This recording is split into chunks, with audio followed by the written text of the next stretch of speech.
네, 첫 번째 소식은 어떤 건가요? 첫 번째는 저희 지난주 수요일에 이제 대법원 판결이 나왔죠. 네. 이렇게까지 얘기하면 독자님 다 아실 거야. 네, 최말자 씨 정당방위 네. 이거 인정받은 사건이고요. 이거에 대해서 이제 최종심이 나온 거죠. 그래서 61년 만에 무죄 받은 이 사건을 좀 페미호따서 얘기하지 않으면 안 되겠다라고 해서 이거를 가지고 왔습니다. 사실 제가 한 3주 전부터 이거를 꼭 해야 된다라고. 그래서 이거를 계속 준비를 하고 있었는데. 네. 그랬었죠. 드디어. 그래서 이제 결론이 나온 이 시점에 네. 한번 하자. 그러시죠. 좀 설명을 그러면 해주시죠. 이거 어느 정도까지 이렇게 설명을 드려야 될지 되게 난감한데 이 사건이 너무 유명하기 때문에 많은 분들이 아시는 거여서 그래도 이제 짧게 개요부터 말씀을 드리면 이게 1964년도에 벌어진 사건이에요. 그때 이제 21세 남성 노 아무개 씨가 18세였던 최말자 씨를 이제 강제추행 하려는 과정에서 최 씨가 이제 그 노 씨의 혀 일부를 물어서 절단이 난 그런 상황이었고 그때 이후에 노 씨가 집에 찾아서 막 행패를 부리고 그랬대요. 내 혀를 찾아내라. 그래서 가서 현장에서 찾아내가지고 봉합수술까지 다 했대요. 그러고 있는데 다 했는데. 네, 근데 또 찾아온 거야. 또 찾아와서 자기 이제 친구들 10명이랑 같이 남성들이 찾아와가지고 그 집을 막 쑥대바로 만들고 칼로 막 협박하고 죽이겠다 이렇게 얘기해서 이제 최 씨는 더 이상 참을 수가 없으니까 계속 이런 행패가 계속될 것 같으니까 그때서야 강간미수, 특수주거 침입, 특수협박으로 고소를 해요. 그러자 노 씨는 그때 이제 중상해죄로 최말자 씨를 맞고소하면서 이 소송전이 벌어지는 상황이 있었던 거고 근데 경찰은 이 최 씨의 그 혀를 깨무는 그 행위가 약간 과잉방어 측면이 있다라고 생각하긴 했어요. 하지만 정당하다. 과잉적인 부분이 있긴 하지만 정당한 행위였다라고 해서 이제 불기소 처분했고 그리고 이제 넘겼고 노 씨는 이제 강간하려고 한 그 미수나 이런 것들 인정해서 검찰에 그렇게 송치를 한 거예요. 그 둘에 대해서. 근데 이 사건이 꼬이기 시작한 건 검찰에 가면서부터요. 검찰이 최 씨한테는 너는 뭐랄까 너가 남성이 인생을 망친 거다 이거는 남성을 불구로 만든 거 아니냐 그러면서 이제 감금하고 협박하고 그렇게 해가지고 진술을 이제 받아내고 중상해죄로 이 재판을 넘겼고 그리고 이 최 씨 같은 노 씨 같은 경우에는 원래 그때 구금돼 있었거든요. 네. 근데 풀어줬다고. 네, 풀어주고 이제 그건 이제 강간은 인정하지 않은 거죠. 강간에 대한 혐의는 인정하지 않아서 형량이 내려가잖아요. 그러니까 이제 구금돼 있던 최 씨를 풀어주면서 그때 이제 최 씨는 구속되고 노 씨는 풀어나고 이렇게 이제 교차되는 시기가 그 딱 검찰이 만든 세팅이었고 법원으로 갔어요. 법원으로 가서 그 이후에 이제 최말자 씨는 징역 10개월에 집행유예 2년을 선고받았고 노 씨는 그보다 가벼워요. 징역 6개월에 집행유예 2년을 받았어요. 네. 그래서 이 사건이 그렇게 된 사건이었다. 그리고 이후에 최 씨는 계속 이제 억울하니까 이제 억울함을 가지고 살다가 우리나라가 이제 그 페미니즘 리부트 시대가 된 거잖아요. 그래서 그때 이후에 그 고발하는 여성들을 보고 본인도 이제 힘을 받아서 다시 나는 무죄인데 난 정당방위가 맞는데라고 계속 생각해 오면서 사셨을 거잖아요. 그래서 2020년도에 재심을 청구합니다. 네, 재심을 청구했는데 이 부산지법이 이걸 기각해버려요. 네, 그래서 또 억울하니까 다시 항고해. 재심에 대해서. 그랬더니 이 고등법원에서도 기각을 해요. 그런 일이 있었고 그리고 이제 드디어 이게 이제 대법원으로 가게 되는데 이제 믿을 건 이제 대법원밖에 없는 거죠. 대법원에서도 재심 청구한 게 이제 기각되면 더 이상 이제 법적인 구제를 받을 수 있는 게 없었던 그런 상황이었는데 다행히 법원에서 파기환송 이거는 정당방위 것이다. 일 수 있다라고 해서 파기를 이제 파기환송을 하면서 다시 이제 부산 그 지법으로 내려갔고 거기에서 이제 검찰이 또 공소를 하잖아요. 공소를 할 때 무죄 공소를 내리고 이 최말자 씨는 무죄다. 그리고 최종적으로 법원, 그러니까 지난주 수요일에 부산지법도 이제 최 씨한테 무죄를 선고한. 무죄를. 네, 이게 이제 전체 개요. 그런 일이 정말 있었습니다. 긴 시간이네요. 그쵸. 61년만. 1년 만에. 네. 14년.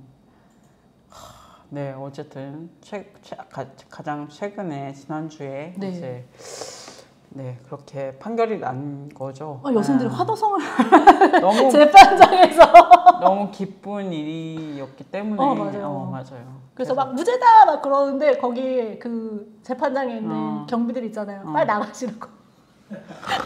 소리 지르 와 이러고 있는데 빨리 나가세요. 나가라고 다음 빨리. 재판 해야 되니까. 그랬다는 얘기도 있더라고요. 그래요. 네. 그래도 참 좋은 일인 것 같습니다. 맞아요. 너무 늦긴 했지만, 네. 그렇죠. 진짜 얼마나 많은 일이 있었을까. 진짜 이번에 이거 사실은 그 전에도 저도 대충 알고 있었을 네. 사건이잖아요. 근데 이번에 이거 페미오다 준비하면서 다시 찾아봤거든요. 네. 너무 다사다난. 와 어떻게 이런 이럴 판결을 있을 수 있고 검사는 어떻게 이럴 수 있지? 너무한 것 같아 진짜. 정말 뭐랄까 우리 그 얘기하잖아요. 이 사건 얘기할 때마다 얘기하는 게 야만이 시대였다라고 얘기하잖아요. 딱 그게 맞는 여성들이 살기에 너무 그때 64년도는 아닌 것 같다. 지금도 힘든데 그냥. 그러니까요. 격세지감 이런 것도 느껴지기도 하고 그럼에도 불구하고 우리가 이제 이 사건을 계기로 또 뭘 더 해야 될까 이런 것들을 좀 페미오다에서 나눴으면 좋겠어서 맞아요. 이걸 좀 세부적으로 좀 다 따져봐야 되겠다라고 생각을 하고 있습니다. 좀 가면 좀 자세하게 또 보죠. 네. 그래서 시기별로 이걸 세 파트로 나눌 수 있을 것 같아요. 일단은 1964년도 채말자 씨가 이제 검찰과 재판부 이런 데서 어떤 일이 벌어졌는가를 중심으로 보고 두 번째 파트는 이제 기각, 재심에 대한 기각됐던 그 상황 그리고 대법원에서 파기환송되는 그 과정과 마지막 이제 무죄까지 가는 이 과정을 좀 파트별로 보면은 이 사건을 좀 세부적으로 잘 구체적으로 볼 수 있는 게 아닐까라고 생각을 해서 일단 64년도 재판 과정부터 어떤 일이 있었는지 좀 찾아봤는데요. 일단 검찰 과정에서 이제 일이 꼬이기 시작했다고 했잖아요. 이 검찰이 이 채마차 씨를 독방에 구금하고 손목에 이렇게 수갑을 채운 채로 이 신문을 했어요. 네. 그리고 왜 그 고지하잖아요. 불리한 진술은 거부할 수 있고 오히려 그리고 변호사의 조력을 받을 수 있고 이런 것 전혀 하지 않았고요. 그리고 그때 이제 욕설과 폭언 막 이런 것들을 하면서 이 XX 죽이려나 뭐 이런 거 죽이려나 너가 남자를 불구로 만드는 거 아니냐. 그러니까 너가 불구로 만든 그 남성을 너가 책임져야 되는 거다. 그러니까 노 씨랑 결혼할 거 아니면 합의금 주고 끝내라. 이런 식으로 이제 신문을 했다고 하고 그리고 법원에서도 너무 안타까웠는데 아까 이제 그 PD님이 사진도 보여주셨는데 같이 노 씨랑 나란히 법정에 세웠어요. 그 사진이 있을 거예요. 그 사진 세웠고 그리고 그 노 씨한테 키스를 당하는 모습이랑 바닥에서 넘어져서 저 사진이에요. 네. 너무 황당하지 않아요? 저렇게 가까이 딱 옆에다 두고서 그리고 저 남성은 그냥 일반 옷을 입고 있잖아요. 근데 이제 이분은 수의 입은 채로 이거를 재판을 받은 거여서 그런 거였고 재판 과정에서 추행 당하는 모습도 재현하라고. 재현하라고? 진짜 정말. 그리고 이 정당방위에 대한 거였던 거잖아요. 근데 어떤 게 있었냐면 성관계 경험 유무를 왜 물어? 이거 강제 검사시켜. 검사한다고? 강제 검사시켜서 그 결과를 재판장에서 폭로했어요. 그리고 이 채마차 씨가 계속적으로 이 사건을 이제 사실은 그 당시를 생각하면은 합의하고 끝날 수도 있는 문제인 거잖아요. 조용히. 그렇죠. 이제 넘어가고자 했을 때는 근데 채마차 씨는 그게 아니고 재판까지 가고 다 하는 과정 속에서 너무 당당한 거야. 그러니까 재판부가 이 사람 정신 좀 이상한 것 같다. 그래서 정신 감정도 실시해요. 이런 일이 벌어집니다. 근데 약간 이런 식으로 뭔가 성 경험이 있지 않냐 이런 것들이 그래요. 최근까지도 있었어 생각해보면. 이렇게 검사를 하진 않았지만 있었죠. 90년대, 2000년대까지도. 어쨌든 계속 이야기를 맞습니다. 해주십시오. 맞아요. 최근에도까지 그랬었던 것 같아요. 그리고 재판장이 최 씨한테 직접적으로 물어봐요. 호감이 있었던 거 아니냐, 노 씨한테. 그리고 결혼해서 살 생각이 없냐.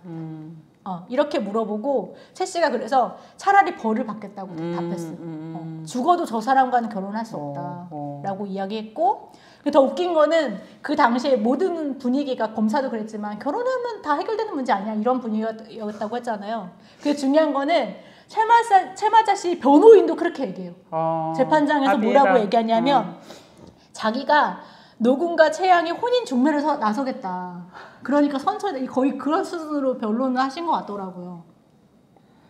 어쨌든 이런 일이 재판장에서 벌어졌고, 판결문에 이제 당연히 이제 상해죄로 이제 집행유예 10개월에 징역 10개월에 집행유예 2년을 받은 거니까 유죄를 받은 거잖아요. 그래서 이 판결문이 나오는데 그 판결문을 어떻게 썼었냐면 최 씨가 범행 장소까지 간 것은 사춘기 소녀의 이성에 대한 호감이 있었던 거다. 호기심이 있었던, 이성에 대한 호기심이 있었던 최 씨였고, 이게 이제 기본 배경. 그리고 남성이 자신에게 마음이 있을 것이라고 착각하고 키스하려는 충동을 일으키는데 보탬을 내가 하는 행위를 했다. 최 씨가. 피해자가. 보셨다. 네.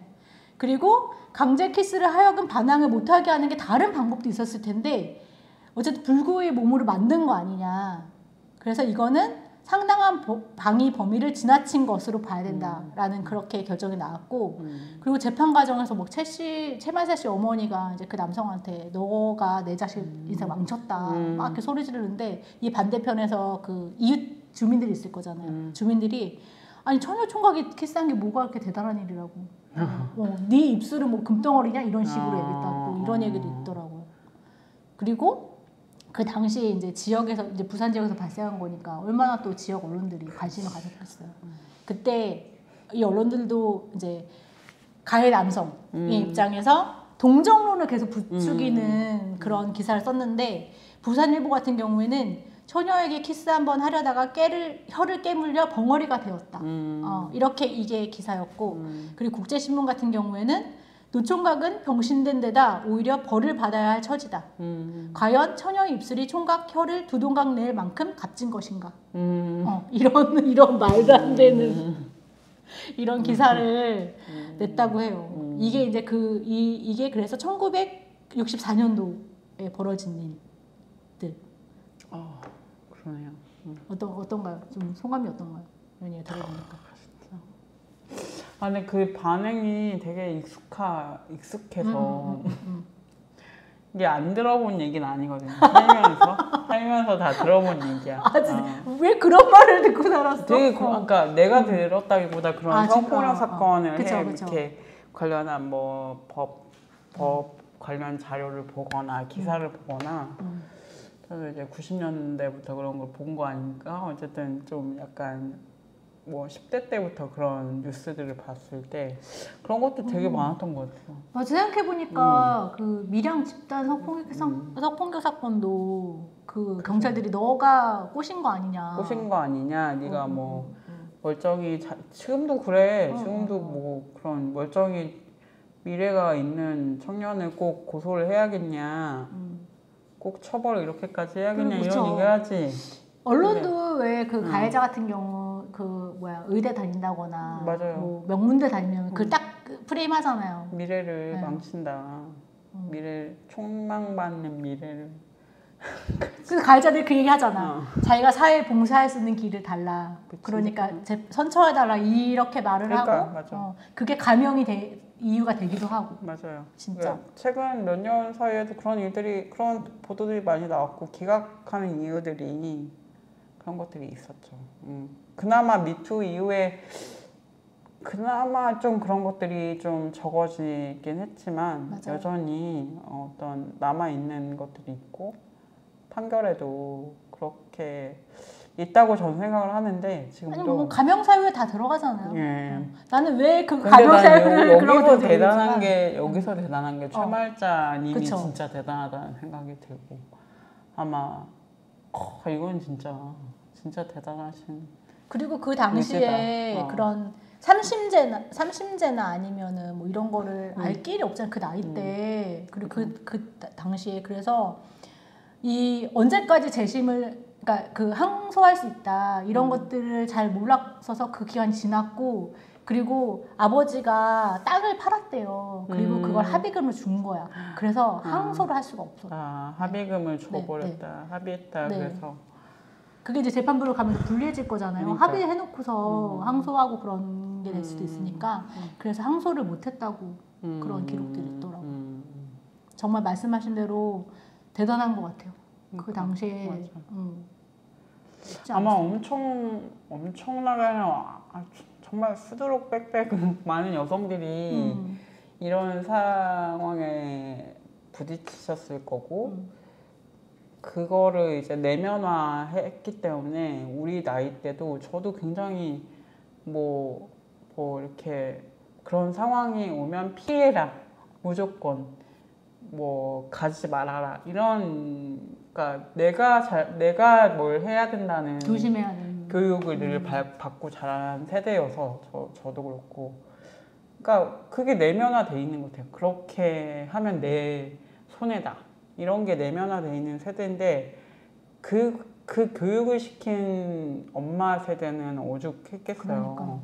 그러니까 네가 조심해야 된다 이게 막 깔려 있었던 건데 어쨌든 근데 그거를 이제 넘어서려고 많이 한 거죠. 뭐 저희 그 여성운동 시작 90년대 뭐 2000년대 이때 페미니스트들이 굉장히 노력을 해서 아마 이렇게 바뀌어 온 것도 있고 근데 여전히 안 바뀌는 것도 있고 계속 그런 것 같습니다. 가장 안 바뀌는 거는 남성들이 인식인 것 같아요. 맞아요. 왜 그런 사건 있잖아요. 왜 저 여성과 사귀려면 아니면 결혼하려면 일단 자라 이런 이야기를 되게 많이 막 하잖아요. 근데 그게 실제 이제 어머니 세대라고 했는데 어머니 세대도 아니고 그 밑에 세대까지도 강간 당하면 그 사람과 결혼하라라는 말이 되게 자연스럽게 나오던 시대가 있었던 것 같아요. 맞아, 결혼해야지 어떻게 하겠냐 뭐 몸 버렸는데 이런 상황이 되니까 끔찍하네요. 근데 그게 멀리 있는 얘기가 아니에요. 나도 듣고 자랐던 이야기여서 그런 게 우리도. 근데 이제 안 그러고 그 말을 안 듣기 싫은 사람도 이제 미친년이 되는 거야. 미친년이 되고 진짜 정신감정 받아봐야 된다. 정신감정하고 너무 웃기지 않아? 그 정도까지 가는 거지. 최말자씨처럼 저 사람 왜 당당하지? 미친 여잔가 이렇게 되는 거지. 필시 미친 여자다. 정상일 리가 없죠 저게. 고분고분 됐고 뭐 그렇습니다. 뭐 결혼해서 뭐 순종적으로 살고 이런 게 아니니까. 그죠? 네.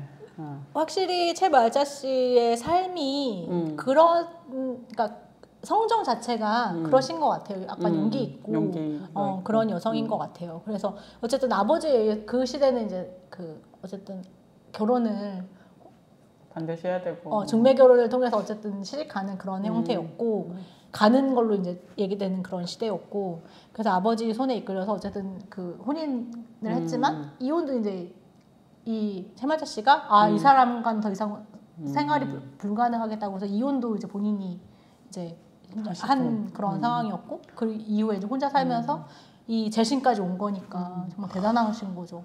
엄청 주체적인 분이시고 그러네요. 그래서 이제 재심을 아까 이제 미투 이후에 재심을 신청하셨다고 했는데 그 청구 이후에서부터 기각 사유 이런 걸 좀 얘기해 볼 수 있을 것 같아요. 이게 2020년도로 이제 넘어온 사건이고 2020년도에 최말자 씨가 그 남성 노 씨 있잖아요. 노 씨가 그 판결문에도 있었던 거잖아요. 말 못하는 불구가 됐다. 이런 식으로 불구가 된 몸이라는 것들이 있었는데 이 남성이 병역심사에서 1등급을 받고 불구가 되긴 말도 했죠. 했어요. 그러니까 중상해가 아니지 않냐 이거. 그러니까. 그래서 재심 이유 그러니까 그 재심 청구한 이유 중에 그게 하나였고 그리고 내가 불법 구금을 당하고 자백을 강요받았다. 이게 두 번째였고 그리고 세 번째가 당시 재판부가 정당 방해에 대한 규정에 대한 해석 잘못했다.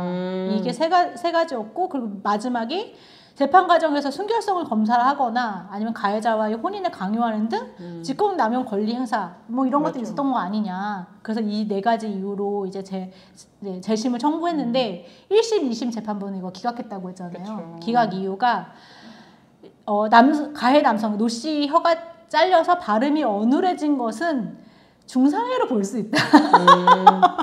중상해? 중상해. 어쨌든 그렇게 이야기했고 불법 구금과 자백을 했다는 것을 증명할 자료가 남아있지 않다.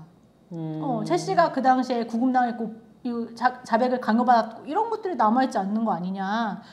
당사자의 그 주장밖에 없다. 이런 거였고 그리고 세 번째는 그 정당방위 규정에 대한 잘못된 해석의 문제는 재심 청구 사유가 되지 않는다. 이거는 사유가 되지 않는다고 했고 그리고 마지막으로 성차별적 인식과 가치관이 뿌리 깊게 존재한 당시 사회에서 각자 주장을 판단하기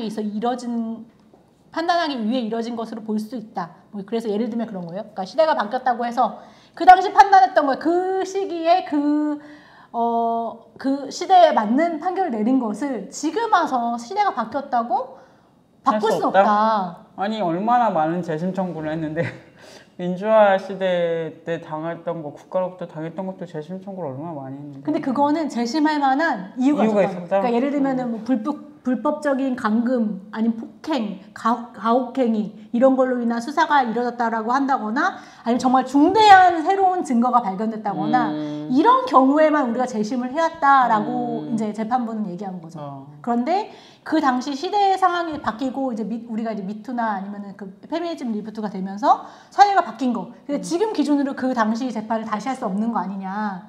이렇게 이제 재판부는 해서 이제 그 기각했고 그 당시 최만차 씨가 한 게 그거예요.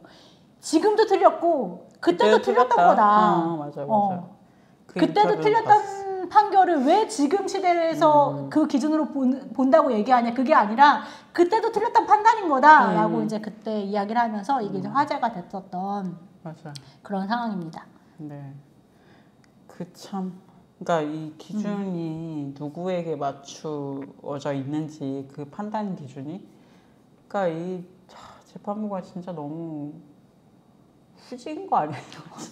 그러니까 우리나라가 재심률이 되게 낮다고 하잖아요. 그게 이제 자기들이 한 치부에 대해서 인정하지 않으면. 근데 이 사건까지라는 생각이 들더라고요. 아무리 요건이 안 된다고 해도 이건 너무나 말도 안 되는 정당방위 무슨 판례집 이런 거에 꼭 나오는 사건이라는 거잖아요. 이게. 맞아요. 그리고 이전에 이런 비슷한 사건들도 무죄를 받은 것들이 있는 걸로 전 알고 있는데 맞아요. 그런 걸 따져봤을 때 이거는 일관성을 위해서라도 재심 받는 게 맞지 않나? 그런 생각도 드는데 근데 그거는 이제 아까 얘기했던 재판부 입장에서는 아니 그건 64년도 일이고 이건 88년도에 벌어진 일이고 그리고 2020년도에 벌어진 일이니까 라고 이제 재판부는 얘기하는 64년도는 거죠. 64년도는 막 달랐다 완전 야만이 시대 야만이 시대. 사람들이 못 걸어 막 호랑이가 잡아가고 막 이런 걸어다니면 그럴 수도 있겠다. 여기 일왕산 담배 피는 시절이야? 일왕산 저 넘어가는 길에 호랑이들이 내려와가지고 사람 잡아가고 어흥하고 총 들고 다니고 모르겠습니다. 60년대 안 살아봐가지고 제가 짐작을 할 수가 없네. 어쨌든 그러네요. 그러면은 가장 이제 대법원에 이걸 좀 얘기를 해주시죠. 대법원에서 어떻게? 제가 여기 이거 준비하면서 대법원에서 이 최만차 씨의 주장 인용한 거잖아요. 정당방위, 그러니까 본인이 상해죄로 처벌받은 거에 대해서 재심을 청구한 거고 그거에 대해서 인용한 건데 그 판결문을 읽어봤어요. 근데 너무 뭐랄까 일목요연하게 이게 왜 재심 대상인지를 이렇게 정리해 주셔가지고 그거를 좀 설명드릴 수 있을 것 같은데 일단 아까 전에 장선님이 한숨 쉰 그 부분이에요. 네. 제항고인 그러니까 최만차 씨가 일관된 진술 내용은 그 논리와 경험을 비춰서 합리적으로 판단할 수 있는 거다. 그거는 진술 자체로 모순되거나 객관적으로 확인된 사실이나 사정과 특별히 모순되지 않은 상황이 있는 거고 그렇기 때문에 이제 아까 구금 등이나 이런 것들에 대해서 증거가 없다고 했잖아요. 근데 최마자 씨가 얘기하는 게 증거다라고 얘기했어요. 최마자 씨가 얘기하는 게 증거인 거다. 되게 중요한 증거인데 왜 니네 1심, 2심은 왜 그렇게 판단한 거야? 라는 질문이었던 거고. 딴 건 다 그냥 증언으로도 해주면서 왜? 그렇죠. 맞아요. 그래서 그 최마자 씨 진술 외에는 수사기관이 불법 구금 등에 대한 객관적인 자료를 찾을 수 없다거나 그 자료가 남아있지 않다는 이유로 이 진술인의 신빙성을 배척하는 것은 이건 굉장히 위험하다. 예를 들면은 이게 이제 몇십 년 정도 지난 거잖아요. 그러면은 그 당시에 수사 자료가 안 남아 있었던 거야. 근데 그거는 이 피해자의 잘못이 아니잖아요. 그치, 수사 자료가 남아 있지 않은 게. 그치. 근데 그 왜 책임을 왜 피해자가 져야 되냐라고 적시되어 있어요. 그래서 이 참 판결문 참 멋있다. 그러게. 라고 생각을 했고.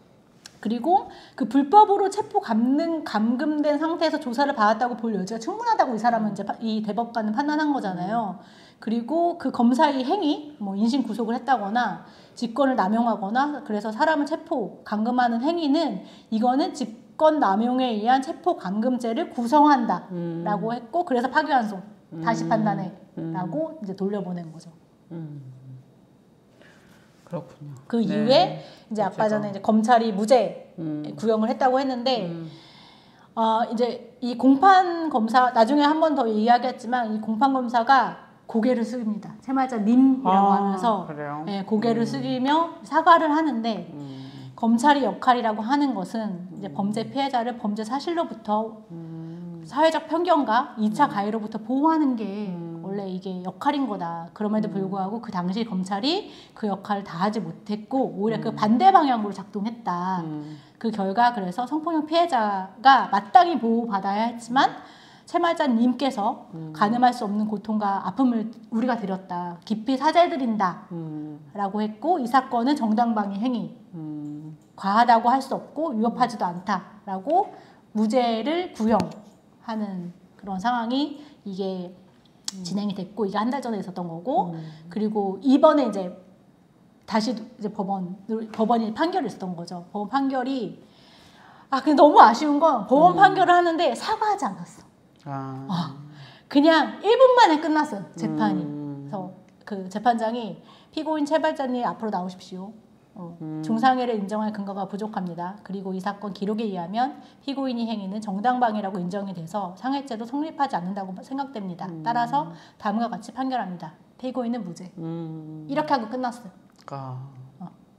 무죄인데 찝찝한 뭔가 그런 거 있지 않아요? 그래서 최마자 씨도 난 좀 그래. 검사는 고개 숙이고 사과했잖아. 본인들 잘못한 거에 대해서. 근데 아까 얘기했지만 64년도에 재판장도 되게 말도 안 되는 행위를 많이 했거든요. 재판 과정에서. 판결문도 되게 엉망이었고. 근데 그거에 대해서 얘기 없이 어쨌든 그래서 그 최마자 씨도 그래서 이 사건 끝나고 나서 섭섭하다라고 얘기했고 해명을 하든지 사과를 하든지 아무 말도 없이 그냥 몇 마디 하고 무죄를 선고하고 제가 61년 만에 무죄라는 이 두 글자를 위해서 앞만 보고 살았는데 그래서 무죄를 받아서 통쾌하고 상쾌할 줄 알았는데 막상 들으니까. 무죄를 받고 보니까 허망하다라고 얘기했어. 물론 이제 재판이 끝났기 때문에 이런 감정을 느끼기도 하는데 재판 과정에서도 그냥 1분 만에 그냥 끝 나가세요 이렇게 돼버리니까 그러네. 이게 좀 그렇더라고요. 저는 저는 찝찝했다. 찜찜하고 그런 마음이 있었고 근데 이제 판결문은 제대로 나오긴 했어요. 그래서 이 뒤집은 정당방위 인정한 그 판결문에서 남성에게 신체의 중요 부분이 상실이나 중대 변경 또는 중요한 신체 부위 영구적인 상실이 발생하였다고 볼 합리적인 의심, 합리적인 이유가 없다. 그래서 증상이라고 보기 어렵다라고 했어요. 그리고 최 씨가 원래 1심 과거에는 아니 소리를 지르면 충분히 주변에서 들을 수 있는 건데 라고 했었는데 이제 바뀌었는데 어떻게 바뀌었냐면 다른 사람에게 구호를 요청하거나 전면적인 몸싸움을 통해서 제압하는 이 형태로 당시의 상황을 벗어날 수 없는 상황이었다. 사실상 불가능하다 그거는 뭐 그렇게 바뀌었고 그래서 정당방위에 해당한다라고 이제 판결을 내렸죠. 이게 이제 최근에 있었던 일까지입니다. 아이고 진짜 어떻게 이럴 수가 있지? 이럴 수 있는 거. 나쁜 인간들이. 진짜 나쁜 사람들이야 진짜. 그러니까. 제 방송이라서 심한 말을 할 수는 없고. 원래 꺼지면 좀 심한 말도 하세요. 야, 나쁜 사람들이 아주 그냥. 치질에 걸릴 사람들이. 그러니까. 진짜 이렇게 좀 어쨌든 그 기나 긴 과정을 통해서 이제 최말자 씨가 뭐 본인의 노력과 주변의 또 조력과 그치. 또 여성단체들도 굉장히 또 서포트를 했다고 전 들었는데 맞아요. 그렇게 해가지고 드디어 이뤄낸 결과이다 라는 생각이 들고. 최 박사 씨도 그 얘기 계속 했는데 같이 한 여성들이 없었으면 자기가 여기까지 오지 못했을 거라는 얘기 되게 많이 하거든요. 그래서 저는 그래도 이 분이 인생에서 여성 연대가 어떤 의미인가 이런 거 좀 생각하게 하더라고요. 그래서 최 박사 씨가 처음에 그 동생에 의해서 다시 그 당시에 학교를 다니지 못하셨대요. 그래서 다시 학교를 다니게 된 계기도 아는 동생을 소개로 이제 중학교를 입학해서 뒤늦게 2009년도부터 공부를 시작한 상황이었고 그리고 이제 그 과정에서 이제 대학교까지 가게 된 거죠. 방송대까지 가게 되면서 이제 계속 이 과정을 계속 밟게 된 거고 대학에서 그 강의를 들었대요. 성사랑 사회라는 강의를 들었고 이게 성이나 사랑을 둘러싼 사회 통념과 차별 그리고 규범이 여성을 어떻게 억압하고 있는지 뭐 그런 것들을 좀 이야기하는 그런 성차별에 대한 그런 것들을 이야기하는 거였대요. 그래서 최 씨가 이 수업을 여러 번 돌려 들었는데 그러면서 최 씨가 그 생각했대요. 내가 그 당시에 우리 4년도에 이런 말이 있었고 이렇게 설명할 수 있었던 거 나는 그 당시에 하지 못했던 거. 그래서 용어들을 배웠다. 이 언어들을 배운다고 여성들이 하잖아요. 내 언어를 찾았다라는 얘기 하는데 최마사 씨도 이 수업을 들으면서 내 언어, 그 당시의 사건을 내 입으로 내가 생각하는 거를 정확하게 전달할 수 있는 이 언어를 배웠다라고 얘기를 하셨고요. 그러면서 이제 이 방송통신대에서 스터디하면서 만났던 윤향희 씨를 만나게 되고 이 여성과 같이 2018년도에 한국 여성의 전화에 문을 두드리고 그리고 많은 변호사들이 이게 너무 오래된 사건이고 그래서 어렵다라고 얘기했는데 그때 김수정 변호사가 결합하고 그리고 한 달 그러니까 대법원이 판결이 계속 늦어지니까 이제 여성들이 1인 시위를 시작해요. 그래서 촉구하는 1인 시위로 42명이 참여했고 그리고 가족과 지인 20명이 자필 탄원서를 제출했고 그리고 시민 15,685명이 서명 탄원서를 제출 이런 과정이 있었고 그래서 뭐 이런 것들이 있었던 거고 제가 아까 대법원과 검사 이야기를 했잖아요. 이 두 분 다 여성이었어요. 이 대법관 같은 경우는 대법원에서 이거 파기환송한 오경미 대법관 같은 경우에는 문재인 정부에서 마지막 임명한 대법관이었고 처음에 임명될 때도 그 얘기를 했대요. 여성의 경험을 바탕으로 우리 사회의 다양성과 다원성을 반영하고 다수결이 원칙만으로는 보호받지 못하는 소수자와 약자를 보호하라는 국민의 요구가 고려된 결과로 내가 대법관이 되는 거라고 난 인식한다 라고 이걸 시작하셨대요. 그런 거였고 이런 여성들이 주변에 계속 있었던 것 같아요. 정명원 그 검사도 마찬가지고 사관 정명원 검사도 마찬가지고 이게 어떻게 우연히 됐는지 모르겠지만 대법관 여러 명 중에서도 오경미 대법관이 이 사건을 맡게 되고 이 공판 검사도 정명원 검사가 오면서 이 사건이 이렇게 좀 다행히 풀린 과정이 있지 않았을까라는 생각이 들어서 이런 걸 보게 되고 그래서 우리 지난번에 왜 문영배 이미선 헌법재판관 이후 후임 인선이 좀 아쉽다는 얘기 했었잖아요. 소수자 다양성 이런 것들을 좀 고려했으면 좋았을 텐데 이게 여기서도 이 사건에서 드러나는 거예요. 오경미 대법관이 아니면 이런 결론이 나왔을까라고 생각이 되는 거잖아요. 그분이 소수자의 관점에서 이 대법관 일을 계속했기 때문에 이 사건과 제마자 씨가 만났고 그러다 보니까 이런 결과 한국 사회에 되게 역사적인 판결이 나온 거죠. 이런 결론을 내렸던 것처럼 이런 재판부나 이런 곳에 더 여성들이 그 소수자성을 가지고 일하는 건 매우 중요하다. 저는 이런 생각이 좀 많이 들었던 것 같아요. 뭐 그런 부분도 있고 이제 이런 폭력은 더 이상은 이거 용납돼서는 안 된다 앞으로는 그런 좀 생각이 법 쪽에서 일하시는 그쵸. 많은 분들에게도 필요할 것 같아요. 이게 막 더 이상 상식적이지 않은 세상이 되어야 한다. 일단 판결도 났고 그렇기 때문에 앞으로는 이런 일이 절대 없어야 되겠다는 생각이 듭니다. 사실 그런 거잖아요. 똑같은 증거를 가지고 판단한 거예요. 그죠. 근데 최마자 씨의 말을 그걸 증거로 받아들이냐, 채택하지 않느냐, 맞아요. 요 차이였거든요.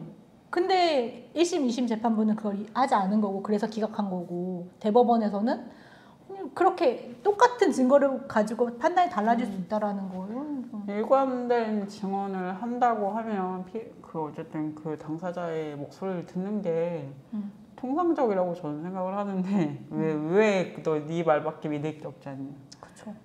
딴 거는 어떻게 해결했어 그러면 딴 사건들은 국가폭력이나 이런 것도 참. 네, 그렇습니다. 이렇게 최말자 씨 이야기 해봤는데 마지막으로 네. 좀 하실 얘기 또 있으신가요? 마지막으로 이 사건을 좀 하면서 그 생각 되게 많이 했는데 이 사건이 더 유의미하게 우리가 만들려면 비동의 강간죄가 도입해야 된다. 이 생각이 들도록 여전히 현실로 안 되고 있는 상황인 거잖아요. 이거는 최마자 씨 사건하고도 굉장히 연관되어 있는 그런 부분이라는 생각이 들고 그리고 그러니까 정조 개념은 사라지고 있는 건 사실이잖아요. 그렇죠. 사라지고 있는데 여전히 수치심 개념은 남아있어. 여성의 수치심이라고 하는 거는 그때 이제 한사성에서 이제 와서 말씀해주기로 하셨는데 이런 수치심의 개념도 이젠 좀 바뀔 필요가 있다. 좀 이 두 가지에 대해서 생각이 들었고 그리고 최마자 씨 이 사건은 어떻게 기록하면 좋을까라고 좀 고민을 많이 해봤는데 저는 최마자 씨를 제외한 국가 시스템, 언론 모두가 유죄였던 사건으로 기억돼야 되는 게 아닌가 저는 좀 그런 생각을 했던 것 같습니다. 네,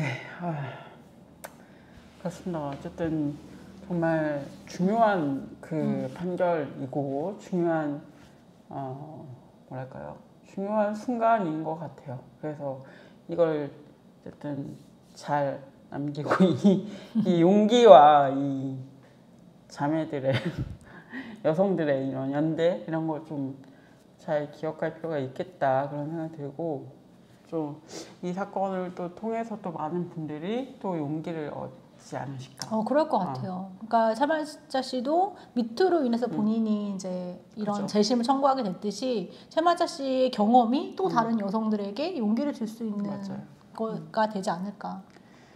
그렇습니다. 네, 그러면 오늘 첫 번째 소식 최말자님의 이야기.